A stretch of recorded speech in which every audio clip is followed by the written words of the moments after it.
Hello everyone, कैसे हो आप सभी। आई होप आप बहुत ही अच्छे रहोगे। Welcome and welcome back to another blog. मैं भी ठीक हूँ, बट कुछ दिनों से काफ़ी कन्फ्यूजन सा लाइफ चल रही है, और जिस वजह से मैं ना काफ़ी दिनों से लॉन्ग वीडियोस जो है ना शूट नहीं कर पा रही थी। But I try to connect with you with small small mini blogs. So I hope आप लोगों को अच्छा लगा रहेगा। Anyways, first of all thank you so much जो लोग भी मुझे पसंद करते हैं, मेरी वीडियोस को लाइक करते हैं, कमेंट करते हैं। सो उनको दिल से थैंक यू। एंड उन लोगों का कुछ कुछ क्वेश्चंस थे मेरे लास्ट इंट्रोडक्शंस ब्लॉग्स में एंड इन बिटवीन ब्लॉग्स में भी आते रहते हैं, तो आई थॉट कि मैं उसका आंसर आज कर लेती हूँ। एंड उसके बाद मेरे लाइफ में क्या चल रहा है इन कुछ दिनों से मैं आपके साथ वो भी अपडेट करूंगी। तो लेट्स गेट स्टार्टेड। कुछ कुछ क्वेश्चंस जो है ना मैंने नोट डाउन किया हुआ है, स्क्रीनशॉट्स लिया हुआ है, तो उसके ऊपर मैं आपको आंसर दूंगी। तो फर्स्ट क्वेश्चन इज कि इंडियंस की लाइफ कैसे होता है ब्रुनेई में। तो let's start with the basics. वैसे तो आप गूगल करेंगे ना तो बहुत सारी चीज़ों की इंफॉर्मेशंस मिल जाती है, बट क्योंकि मैं यहाँ पे रह रही हूँ तो लाइफ जो है मैं जी रही हूँ उस चीज़ को, तो मैं थोड़ा बहुत जो मुझे नॉलेज है मैं आपके साथ शेयर कर सकती हूँ इस बारे में। तो फर्स्ट थिंग कि ब्रुनेई एक बहुत ही छोटा one of the richest country है एंड ये मोनार्की यहाँ पे चलता है। तो जैसे हमारे इंडिया में आजकल चल रहे हैं ना डेमोक्रेसी के बहाने बहुत सारी लड़ाई झगड़ा, बहुत कुछ पॉलिटिक्स जो एकदम इंक्लूड हो जा रहे हैं, वैसा यहाँ पे माहौल नहीं है। फ्रीडम ऑफ स्पीच नहीं है एंड सोशलाइज बहुत कम रहते हैं लोग। सोशल मीडिया को भी इतना ज़्यादा प्रोमोट नहीं करते हैं, तो बहुत कम जो बोलते हैं ना बहुत लिमिटेड चीज़ों के साथ यहाँ की जो लाइफ है रहता है। और टॉकिंग अबाउट फॉर इंडियंस, तो इंडियंस यहाँ पे काफ़ी लोग हैं, तो आपको बहुत सारे यहाँ के जो छोटे छोटे काम करने वाले आपको मिलेंगे, तो उनकी लाइफस्टाइल थोड़ी सी डिफरेंट होती है नॉर्मल पीपल से।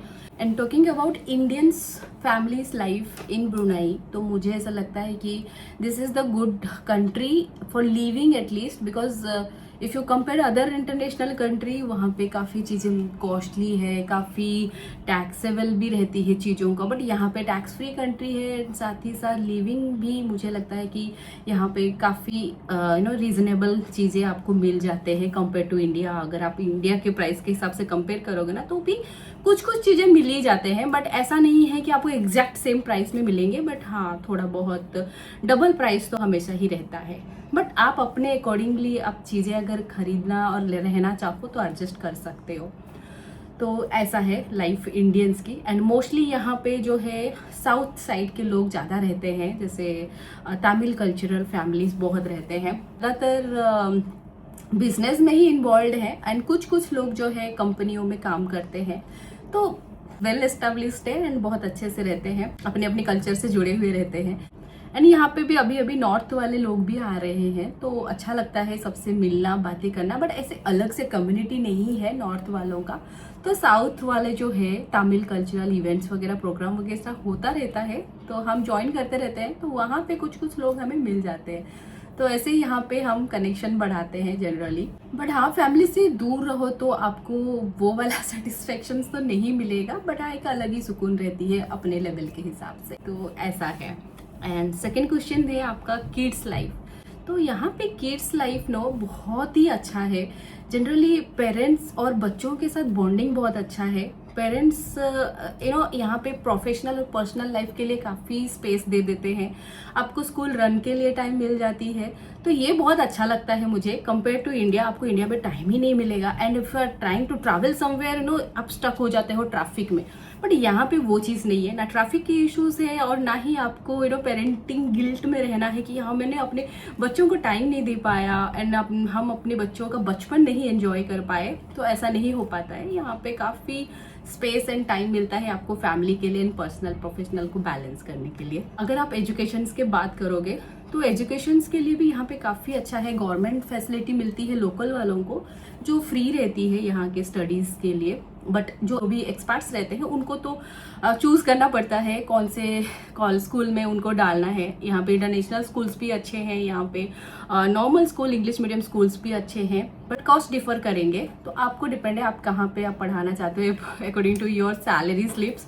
पढ़ाई भी यहाँ पे इतना हार्ड एंड टफ नहीं है, बट हाँ थोड़ा बहुत तो पुश करते ही है बच्चों को। अगर आप बिल्कुल पुश ना करो ना तो पढ़ाई बच्चे तो नहीं करते। हम तो अपने ज़माने के टाइम पे हमारे पेरेंट्स तो बहुत पीछे पड़े रहते हैं, बट आजकल के टाइम के हिसाब से इतना ज़्यादा तो हम पीछे पड़ते भी नहीं हैं बच्चों का। तो उस हिसाब से अगर आप कंपेयर करो तो काफ़ी ठीक है, मुझे ऐसा लगता है। यहाँ की स्टडीज़ वगैरह ज़्यादा फोर्सफुली नहीं है। एंड हाँ, हर कंट्री में एक लैंग्वेज सब्जेक्ट तो रहती है जो आपको फॉलो करना पड़ता है, चाहे आप एक्सपर्ट्स रहो चाहे आप लोकल्स को तो मैंडेटरी है, और एक्सपर्ट्स के लिए भी ये चीज़ मैंडेटरी होती है। जब तक आप यहाँ पे पढ़ाते हो बच्चों को तो ये चीज़ जो है ना इंक्लूडेड रहता है। और उनके एडमिशन के लिए आपको प्रोसेस रहता है, हर एक स्कूल का आई थिंक डिफरेंट रहता है। यहाँ पे पास मिलता है, स्टूडेंट वीज़ा मिलता है, एंड उस हिसाब से आप यहाँ पे स्टडीज़ जो है ना कर सकते हो। तो यस, ये था बच्चों का लाइफ यहाँ पे।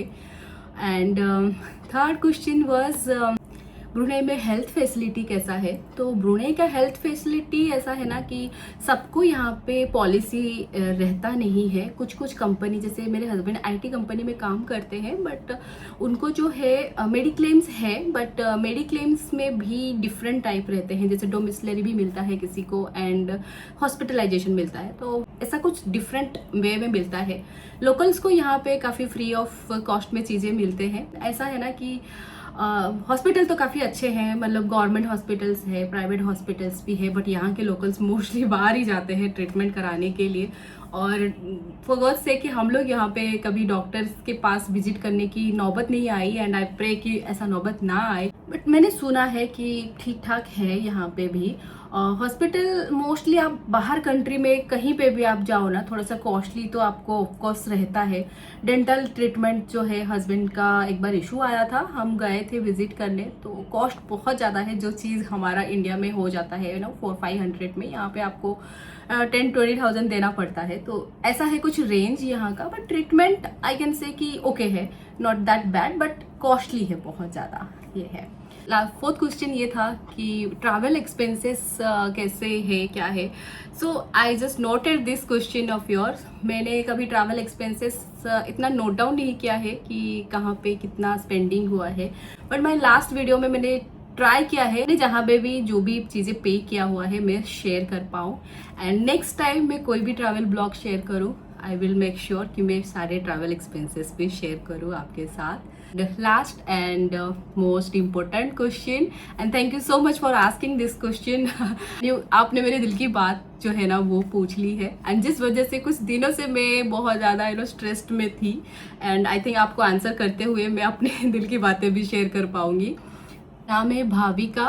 तो उनका क्वेश्चन ये है कि मैं वीडियो एडिट कैसे करती हूँ एंड शूट कैसे करती हूँ, उसके बारे में शेयर करने के लिए।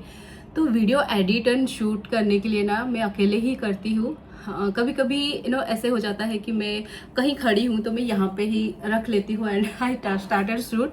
एंड समटाइम्स मैं ट्राईपॉड से ही, मोस्ट ऑफ द टाइम मैं ट्राईपॉड से ही करती हूँ शूट। अकेले ही करना पड़ता है, कोई मेरा वीडियो शूट करता नहीं है, मुझे खुद को ही स्ट्रगल करना पड़ता है अपने लिए। एंड एडिटिंग में आप यूज़ करती हूँ InShot की, तो जो आजकल मोस्ट कॉमन है। एंड बट मुझे भी ये कंफर्टेबल लगता है। कभी कभी ऐसे होता है कि आप जिस चीज़ से कंफर्टेबल ज़्यादा होते हो ना वो कंटिन्यूटी रहता है। तो मैं कोई अदर एप्लीकेशन अभी तक ट्राई नहीं की हूँ, इसी से ही एडिट करती हूँ।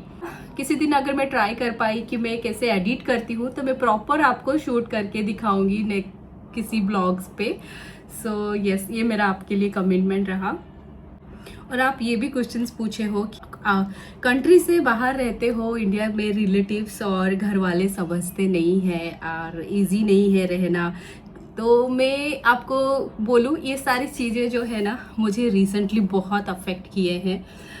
रिसेंट वेकेशंस मेरे इंडिया में हुआ था। तो छोटे छोटे चीज़ें हम सोचते हैं कि हमें अफेक्ट नहीं करेगा, बट कहीं ना कहीं बहुत ज़्यादा अफेक्ट करता है, क्योंकि हर कोई आपको समझने के लिए रेडी नहीं रहता है। स्पेशली फैमिली रिलेटिव्स कोई नहीं समझने रहता है। मैंने इस चीज़ से अभी फ़िलहाल जो है ना एक्सपीरियंस करके आई हूँ। ऐसा लगता था कि मुझे कभी अफेक्ट नहीं करेगा चीज़ें, बट ट्रस्ट भी मुझे इस बार बहुत अफेक्ट किया है, जिस वजह से मैं बोल रही हूँ कि मैंने कुछ दिनों से ना वीडियो शूट करना बंद कर दी थी। जब तक मैंने सोचा कि ये मेरा लास्ट ब्लॉग है, तब तक आपका ये क्वेश्चंस मुझे आ गया था। तो आई थॉट कि फिर मैं नेक्स्ट शूट करूँगी, बट तब तक मैं मेंटली थोड़ी सी डिस्टर्ब हो चुकी थी।